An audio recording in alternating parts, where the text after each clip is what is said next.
नमस्कार, मी आहे अनुराग सागवेकर आणि माझ्या या यूट्यूब चॅनलमध्ये आपलं सर्वांचं मनापासून स्वागत करतो। तर आज मी आलेलो आहे, कुठे आलेलो आहे बघा, तुम्हीच ओळखा। तर आज मी आलोय जिथे स्वप्नांना आवाज मिळतो अशा ठिकाणी। आणि कुठे आलेलो आहे, काय आहे नेमकं हे मी तुम्हाला लगेचच सांगणार आहे। तर मी आज आलेलो आहे P&P म्युझिक प्रोडक्शन हाऊस येथे। आणि हा जो स्टुडिओ आहे हा माझ्या मित्राने म्हणजेच प्रशांत कदम यांनी ओपन केलेला आहे। तर त्यांच्याकडनं आपण आज जाणून घेणार आहोत या स्टुडिओ बद्दल, आणखीन माहिती मी तुम्हाला लवकरच देणार आहे। तर आपण प्रशांत कदम यांच्याकडनंच जाणून घेऊयात या स्टुडिओ बद्दल आणि हा स्टुडिओ सुरू करताना त्यांना काय काय संघर्ष करावा लागला, त्याचबरोबर त्यांनी कोणत्या माइंडसेटने हा स्टुडिओ ओपन केला आणि आपल्यासारख्या सर्व सामान्य कलाकारांना या स्टुडिओतून कशा प्रकारे चालना मिळत आहे हे आपण प्रशांत कदम यांच्याकडनं जाणून घेऊयात। तर प्रशांतनी हा स्टुडिओ जो सुरू केलेला आहे तो स्टुडिओ खरं तर कोकणातल्या एका ग्रामीण भागामध्ये आहे। कुठे आहे काय आहे हे लिंक लोकेशन वगैरे मी तुम्हाला डिस्क्रिप्शन मध्ये टाकणार आहे आणि शेवटी व्हिडिओच्या पण सांगणार आहे। तर माझा प्रशांतला हाच प्रश्न आहे की कोकणासारख्या एका ग्रामीण भागामध्ये तुम्ही हा स्टुडिओ सुरू करताय, तर ही कल्पना का सुचली, का सुरू करावा हा स्टुडिओ असं वाटलं? तर नमस्कार। खरं तर सांगायचं तर हा स्टुडिओ करण्यामागचं उद्दिष्ट माझं एक महत्वाचं म्हणजे मी आणि माझा भाऊ, आम्ही दोघं, म्हणजे माझ्या भावाने मला संगीत क्षेत्रात जर का मी आज नाव माझं झालं असेल तर तो माझा मोठा भाऊ प्रमोद कदम, आणि ज्याने आम्हाला ह्या मार्गावर शिकवलं ते म्हणजे महेंद्र गुरव। खरं म्हणतात ना, संधी मिळत नसेल तर संधी बनवावी लागते, ह्या उद्दिष्टानं पहिलंच गाणं आम्ही महाकाल बुवा, रत्नाकर महाकाल यांच्या स्टुडिओला आम्ही रेकॉर्ड केलं होतं, स्वखर्चाने केलं होतं मी ते। त्यावेळी मला माझ्या बऱ्याचशा मित्रांनी सपोर्ट केला होता। त्याच्यामध्ये रुपेश शेलार, मनीष पाले, त्याचप्रमाणे साहिल हुमने म्हणून एक माझ्या लोकांनी मला बराच सपोर्ट केला, माझा भाऊ प्रमोद कदम।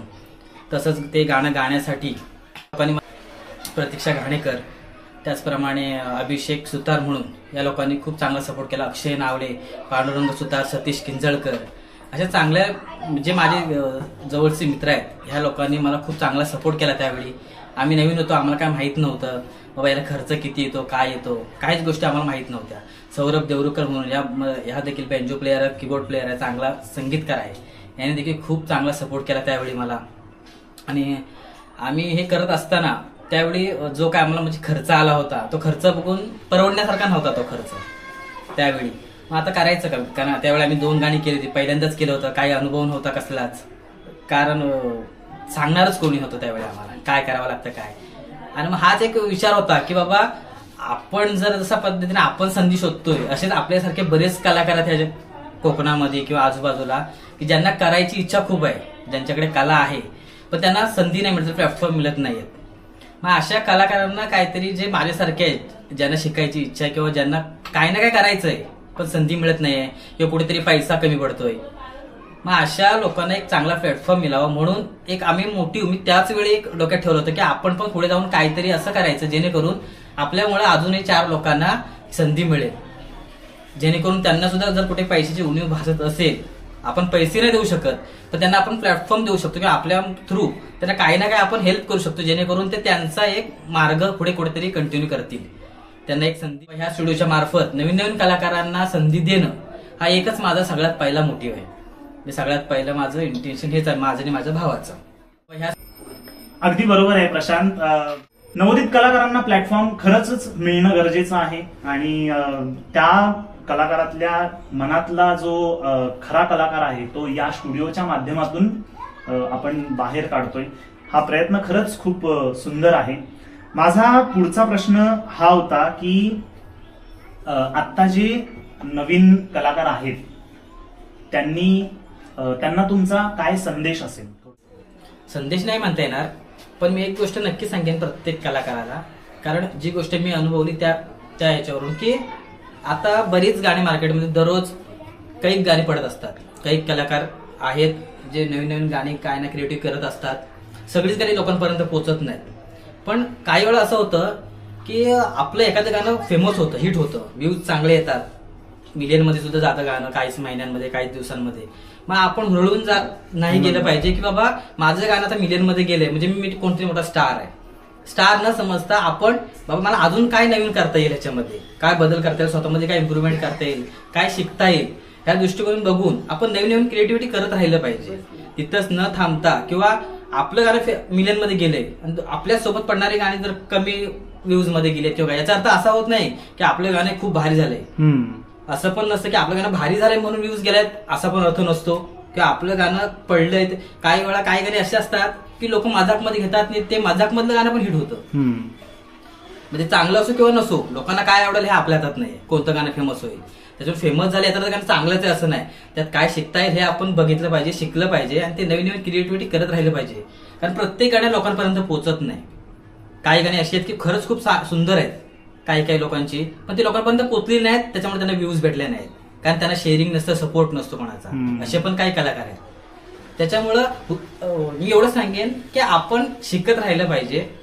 म्हणजे कोणाला कमी लेखलं नाही पाहिजे बाबा, आपलं गाणं मिलियन मध्ये गेलं म्हणून तो आपल्याला कुठेतरी ग पण आला नाही पाहिजे, की त्यातून शिकलं पाहिजे. बस शिकण्याची वृत्ती पाहिजे प्रत्येकामध्ये. आज मला आज येतं याचा तर मला सगळं येते नाही, जर उद्या एखादा आपल्यापेक्षा नवीन शिकत असेल त्याच्याकडून आपल्याला शिकायला मिळतं. ते शिकण्याची तयारी पाहिजे. कोणीतरी काय लहान मुलांनी जर आपल्याला सांगितलं ते ऐकण्याची पण मानसिकता पाहिजे. नाहीतर बाबा हा कोण मला शिकवणार, आपण असं म्हणून राहिलो आपल्याकडे मी एवढा मोठा स्टार आहे, हा काय मला सांगतोय काल आलेला कडून पण काय ना काय शिकायला मिळत असतं. इतकंच मी एक संदेश देईन की शिकण्याची वृत्ती पाहिजे, बाकी काहीच नाही. तो माणूस नेहमीच ग्रेट असतो असं मला वाटतं. नक्कीच प्रशांत, तू संदेश खूप ग्रेट दिला. आता कुठलीही गोष्ट, कुठलेही यश मिळवायचं जर असेल प्रशांत, तर नक्कीच त्याच्या मागे खूप मोठा संघर्ष असतो. आता मला दिसतंय ही स्क्रीन आहे, हे आहे, ही रूम आहे, एवढं सगळं तू केलंयस, उभं केलंयस, म्हणजे एका रात्रीत हे झालेलं नाहीये. याला खूप कष्ट केलेस तू, काहीतरी जमवत गेलायस, एक एक वस्तू आणत गेलायस, रात्रीचा दिवस केलायस तू, प्रोग्राम्स मधनं पैसे कमवलेस, काय काय वेगवेगळ्या गोष्टींमधनं तू एक एक रुपया कवडी तू जमा करून हे सगळं विश्व उभं केलंस इथपर्यंत, आतापर्यंत. आता प्रशांत, असा कुठला किस्सा आहे का की जो किस्सा तुझ्या कायम लक्षात राहील आणि तो जो संघर्षाचा तो पॉइंट आहे तो खूप लक्षात राहील आणि त्याच्यावरही तू मात केलीस आणि तोच तुझा टर्निंग पॉइंट राहिला असेल? आहे ना, नक्कीच. म्हणजे एक मला सांगावं असं वाटेल की जेव्हा मला स्टुडिओ करायचं होतं, मी बँकेत, आमचं स्टेट बँक आहे आरवली बँक, तिथं मी माझी लोनची फाईल टाकली होती. योजना असतात, पण फिमेलला काय होतं आमच्याकडे, फिमेलसाठी काही योजना अशा असतात की त्याला सबसिडी जास्त मिळते. तर त्या मार्फत मी माझ्या बहिणीच्या नावावर, आत्याची मुलगी आहे तिच्या नावावर मी एक लोन प्रकरण बँकेत टाकलं 7 लाखाचं. फाईल टाकली. फाईल जवळजवळ म्हणजे सेन्शन लेटर फक्त यायचं बाकी होतं हातात. सेन्शन पण झाली होती, फक्त सेन्शन लेटर बँकेत यायचं बाकी होतं. बँकेत आलं, ते लेटर मिळालं की दुसऱ्या त्याच्या 5% त्यांची जी काही अमाऊंट असते ती भरून माझ्या अकाउंटला कॅश जी काही अमाऊंट जमा होणार होती एवढीच फक्त प्रोसेस शिल्लक राहिली होती. म्हणजे मी त्या लोनसाठी जवळजवळ 6 महिने मागे लागलो होतो. बँक मॅनेजर चांगले कॉन्टॅक्ट, हार्दिक साहेब म्हणून आहेत, त्यांच्या चांगल्या कॉन्टॅक्टमध्ये मी होतो, चांगले संबंध आहे, सगळं काय झालं. आणि हा जो काय प्रकार, म्हणजे मी काय करणार होतो की माझ्या बहिणीच्या नावावर लोन घेणार होतो सबसिडीसाठी, आणि ते पैसे म्हणजे मी वापरणार होतो स्टुडिओसाठी. का तर आता हे जे मी करतो माझ्या एकट्यासाठी नाही आहे, माझ्या फॅमिलीसाठी, सगळ्यांसाठीच मी हे करणार आहे. भले मी आज 4 पैसे कमवणार, ते त्याच्यावर माझं घर चालणार आहे, जे काय असेल बरोबर आहे ना. ह्या हिशोबाने मी चालतोय म्हटल्यावर, आणि बहीण सुद्धा तयार झाली होती लोन, सगळ्या प्रोसेस चांगल्या पद्धतीने झाली. साहेबांना मी ह्या गोष्टी विश्वासात घेऊन सगळं सांगितलं की साहेब असं मी करतोय. तर साहेब बोलले चांगली गोष्ट, कारण ऑलरेडी मी जवळजवळ माझा 50% काम मी इथून केलं होतं माझ्या स्वतःच्या खर्चाने. 50% काम बाकी होतं, त्यासाठी मला पैशांची गरज होती, ते कमी पडत होते मला. बँकेतून माझं सेन्शन लेटर यायचं बाकी होतं. ऐन मुवमेंटला त्याच वेळी म्हणजे दुसऱ्या दिवशी मला लगेच साहेबांचा फोन आला, कारण तुमची फाईल कॅन्सल झालेली आहे या अशा विषयामुळे. मी त्याच्यावर थांबलो, कारण का मला टेन्शन ह्या गोष्टीचं आलं की माझी तारीख फिक्स झाली होती, ह्या तारखेला मला ओपनिंग करायचंच आहे, हा माझा ठरलंच होतं सगळं. कारण आमचं 31 मार्च हा माझी डेट फिक्स झाली होती. कारण कसं काय, माझ्या भावाच्या मुलीचा बर्थडे असतो त्या दिवशी, आणि मी कुठलीही गोष्ट, चांगली गोष्ट करायची असेल तर तिच्याच बर्थडे दिवशी करतो, हे माझं ठरलेलंच आहे. तर मग करणार काय आता, मग ह्या पॉइंटला मग मी न थांबता मग इकडून तुम्ही काय नाही उलाढाली करून माझे मंडळ, नमन मंडळ आहे, त्रिमूर्ती मंडळ, त्या मंडळाच्या मार्फत मग शेवटी मग मी तिथून माझे कार्यक्रम होतेच, त्यांचे बरेच कार्यक्रम होते, मग ते पेमेंट मी ऍडव्हान्स मध्ये घेतलं. ॲडव्हान्समध्ये. मग ते ॲडव्हान्समध्ये पेमेंट घेऊन मी माझं स्टार्टअप केला. याच्यामध्ये मनीष पालेने सुद्धा माझे मित्र आहे, त्यांनी सुद्धा आणि सतीश केंद्र ह्या दोघांनी मला चांगला सपोर्ट केला. तो केलाच. जे नावं आहेत ते मला बरोबर. सतत, कारण त्यांनी केलंय तर ते माझे नाव तोंडावर सतत येतं. हो हो हो. ही गोष्ट आहे, ते राहतच नाही माझ्या मला. असा विषय आहे. माझा भाऊ, मोठा भाऊ, या लोकांनी मला चांगलं हेच केलं. पण मग मला माहिती आहे, मग ते पेमेंट मी ऑलरेडी घेतलंय. पुढचे दिवस कसे जातील हा पण एक आहे. कारण का पैसे ऑलरेडी मी त्या मंडळाकडून घेतलेत. म्हटलं आता तिकडून परत मला पैसे भेटणार नाहीत. फक्त जायचं आणि वाजवायचं, यायचं, जायचंय, शो करायचं, यायचंय. आता काय नाही, पेट्रोलला पण पैसे असतील की नसतील हा प्रश्न. मग अशा वेळी मग तरी पण त्या मंडळाकडून मला चांगला सपोर्ट केला. अशा वेळी पण मेहनत मी सुद्धा केली. रात्रभर हे करत, दिवसाचं पण वेगवेगळी इकडे तिकडे धावपळ करत, बँड्रीची ऑर्डर किंवा काही असेल तिथे सगळ्याच गोष्टी करत करत रात्री जरी वाजवून झालं तरी सकाळी उठून परत दुसरीकडे जायचे वाजवायला. ह्या गोष्टी करून आज हे साध्य झाले. तर म्हणतात ना की संघर्ष आणि कष्टाशिवाय फळ नसतं. तर त्याचं एक जिवंत उदाहरण म्हणजे प्रशांत कदम आणि त्यांचा हा स्टुडिओ. तर नक्कीच तुम्ही सर्वांनी या स्टुडिओला भेट द्या. तुमची गाणी असतील किंवा वेगवेगळ्या शाळा असतात, त्यांचे जे गॅदरिंग्स असतात, त्या गॅदरिंग्सचे काही प्रोजेक्ट्स असतात, ते जरी करायचे झाले किंवा पर्सनल एखाद्याला वाटलं की माझं हे गाणं आहे, हे गाऊन घ्यावं किंवा मी स्वतः गावं, असा जरी काही प्रयत्न असेल तर तो सुद्धा तुम्ही इथे येऊन नक्कीच पूर्ण करू शकता. आणि प्रशांत कदम किंवा त्यांचे मोठे बंधू यांच्याकडून तुम्हाला सदैव वेलकम आहे, सदैव तुमचं स्वागतच आहे.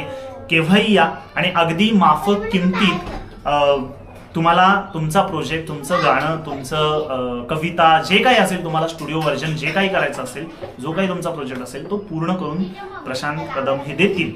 तर यायचं कसं? चिपळूणपासून सावर्डे, सावर्डेपासून आरवली, आरवलीमध्ये बौद्धवाडी. या बौद्धवाडीमध्ये हा स्टुडिओ आहे, P&P म्युझिक प्रोडक्शन.